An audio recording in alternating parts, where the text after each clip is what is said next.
Comment clôturer les comptes de bilan? Lors de la clôture des comptes, 3 scénarios peuvent se présenter.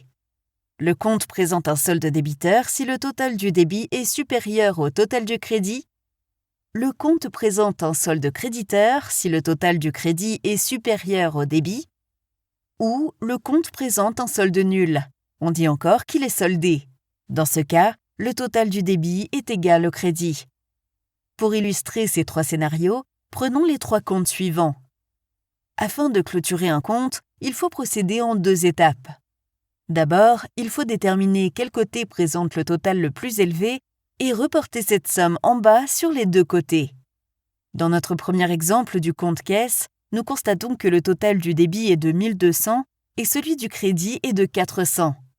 Ainsi, le débit présente un total plus élevé et aura alors un solde débiteur. On note 1200 au débit et on reporte 1200 au crédit.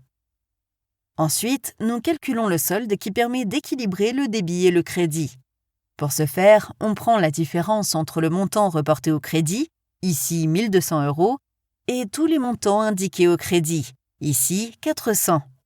La caisse présente un solde débiteur de 800 €.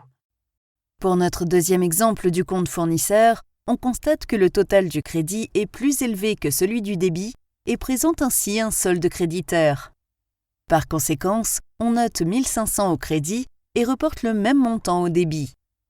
Pour déterminer le solde, il faut soustraire de 1500 les 350 pour obtenir un solde créditeur de 1150. Dans notre dernier exemple, le compte client indique au débit 1200 et le même montant au crédit. Dans ce cas-ci, le client a entièrement payé sa dette et le compte est soldé vu que le total du débit correspond au total du crédit. Attention, les montants des soldes débiteurs ou créditeurs sont inscrits au bilan. Toutefois, un compte soldé ne réapparaît plus au bilan.